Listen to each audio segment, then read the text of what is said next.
Hey guys, well, today I got another gangster tale. It's not a Beth Avenue story.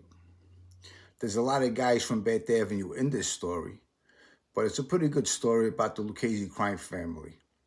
Now, as we know, Tommy Lucchese, Three Finger Brown, he was a big racketeer gangster. He had a lot of rackets. He made tons of money, and they named the family after him. When he passed away, it went to Tony Ducks. Tony Ducks took a pinch with the commission case, and he left the family to Gas Pipe and Vicar Musso. Now, that's the worst thing he ever did. The Lucchese family was always a big family, a strong family, very lucrative and making money, and a smart family. Probably one of the smartest families compared with the Genovese family and the Gambino family. Now, once Gas Pipe took over with Vicar Musso, Gas was a murder machine. He just wanted to kill everybody. Now, their biggest mistake was when they when they wanted to shoot Pete Chiato. Once they shot Pete Chiato and he lived, that was their biggest mistake in the Lucchese crime family. After that, then they end up killing Pete Chiato's uncle. Pete Chiato starts cooperating with the government, and then they have an attempt on his sister in Staten Island. They try to kill his sister. That attempt was done by actually Mike Spinelli. Mike Spinelli later on got straightened out in Otisville prison, which I'm not sure if the guys recognized him. But there's so much to the Lucchese crime family once they shot Pete Chiato, because this is where it went down. Once Pete Chiato started cooperating, the whole Lucchese family tumbled down and people started cooperating. And all these guys were straightened out. You had Frankie Gioia. He decided to come forward. He did a big damage with the Lucchese crime family. You had Gas Pipe that came forward. You had a few other people. But at this time, Mike Desantis was a captain in the Lucchese crime family. Patty Dellarusso was a wise guy in Long Island. You had Georgie Zapola, a Brooklyn guy. Georgie Conti, a Brooklyn guy. You had Frankie Bones, a Brooklyn guy. You had a lot of Brooklyn guys. Frankie Lesterino. You had Carmine Avellino, Sally Avellino, Frankie Lesterino. I mean, you had all these guys from the Lucchese family. You had Anthony Bawat. You had Stephen Crea. Now, some of these guys belonged to the Bronx faction. Stephen Crea was one of them. But all these other guys belonged to the Brooklyn faction. A couple guys in Long Island that had a lot of money and were very powerful, the Avellino brothers. They had the garbage, the private sanitation. They were big money guys. Anthony Bawat from Harlem. And the Lucchese family started in Harlem. That's where it started. 116th Street, 120-something Street. That's where their family was based. And once Tommy Lucchese passed away, Tony Ducks took it over. And then from there, they left it to Vicar Musso, Gas Pipe, and now it became inside of Brooklyn. Now you had all these guys, even Eugene Castelli. He was a wise guy too. Now, when all these guys started flipping Gas Pipe in them, everyone had a shot of being the boss. There was a time when Eugene Castelli was a boss. He went from a wise guy to a boss. Then you had Stephen Crea. All these guys got pinched. Stephen Crea was on the street. Now he was an acting boss. So they were just making guys a boss just to keep the family together. And they did a good job of it because all these big guys, these mad hatties, these hitters, were in jail. Frankie Lesterino, Georgie Zapola, Georgie Conti, Frankie Bones, Mike Desantis, Richie Pagliarulo, another big shot from Brooklyn, another wise guy that was straightened out. But these guys were captains, and the whole family was in disarray. So they give it to Stephen Crea. Let Stephen Crea become the boss for a little while. Let him hold on to the family. Let him run it. And he did a good job. Now, I'm away with Manny Madonna. This is 1993. As I'm away with all these Lucchese guys. Mike Desantis, Carmen Avellino, Anthony Bawat, all of them. They're all in prison. Now, who's going to be the guy running the show in the street? They give it to Stephen Crea. Stephen Crea is probably the smartest guy out there at the time to run the Lucchese family. He did a good job, kept it underground, stayed low key. That's what you're supposed to do. And as soon as all these guys finish doing their time, that power eventually is going to come back to Brooklyn. Manny Madonna goes home in 95. As soon as he goes home, he goes from an associate to a wise guy to a captain to an acting boss. That's how fast Manny Madonna rose up in the ranks.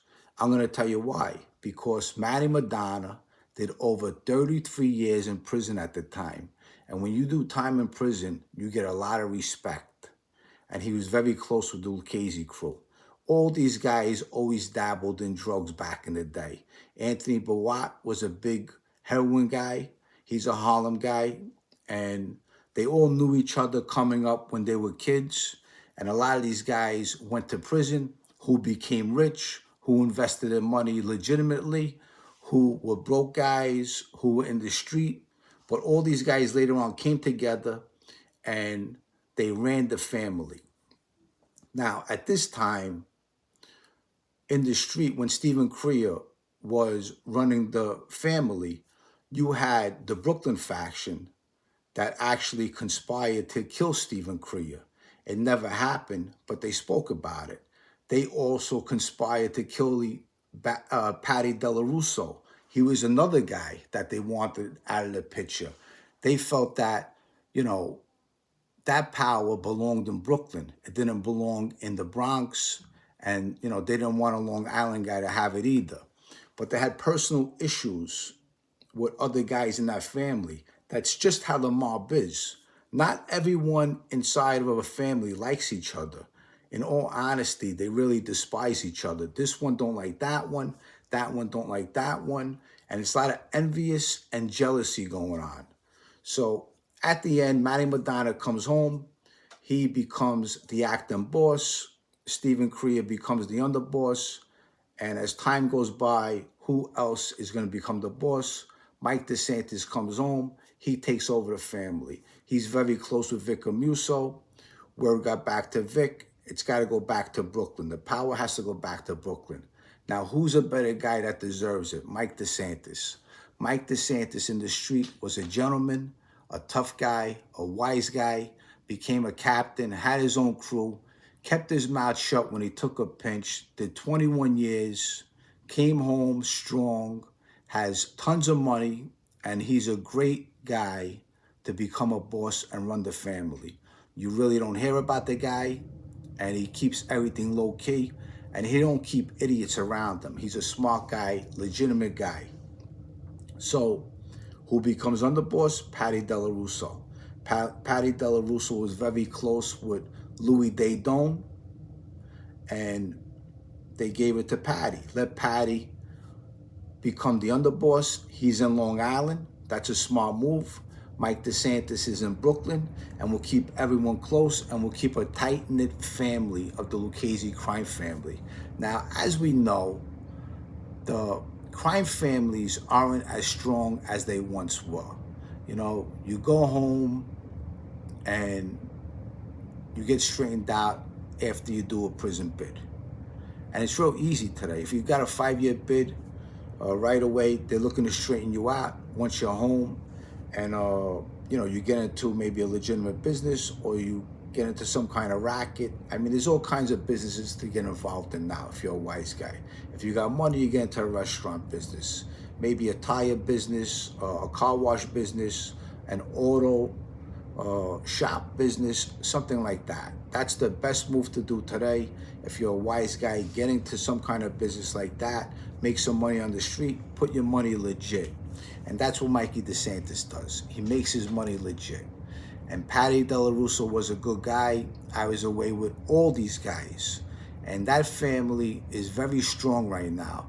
You got Georgie Cipolla. He's in Jersey. He's a captain. He's running the show. You got Sally Fusco in the business with the cake business with Vinny Cipolla. They're partners in some way. But there's a lot of things in the street where they're keeping everything low-key and smart. So these guys are all going legit now. There ain't no more street hoodlum shit. It's basically all legit. And these old-timers, guys like Sally Avellino, Carmine Avellino, they're teaching these guys to be legit and stay low-key, under the radar. That's the smartest move to do today. Well, that's a quick story about the Lucchese crime family. I think Michael Desantis deserved it. He did 20-something years in prison, kept his mouth shut. He was a tough guy on the street. I know him very well. He's a gentleman. He's got tons of money, and he's very smart. He's not stupid. Patty Dellarusso, underboss, I think it's a good choice. He is low-key too. He's keeping Long Island strong. Everyone's tight over there. And that family is, they're moving up. They're moving up the ranks. There's a lot of guys that are straightened out, and they're getting stronger and stronger. The Lucchese family right now, with the Gambino family and the Genovese family, they're the strongest families out there, those three families. The Colombo family, Bonanno family, they're not as strong. They might have some businesses out there, but not as strong as those three families I just mentioned. Well, this is just a quick video to say hi to you guys. If you like this video, subscribe to my channel, press the like button. I'll see you guys again tomorrow. I got some videos coming out. Just been sitting back, been relaxing, taking care of some of my business. I want to get that volume 1 out there for you. And if you can, subscribe to my Patreon channel. Join my Patreon channel, $4.99 a month. You're helping me, you're supporting me to get my book out there. And once it's out there, you also get a signed autographed copy from me. Okay? I love you guys. Thank you for the support. And until my next video, I'll see you again soon. Bye.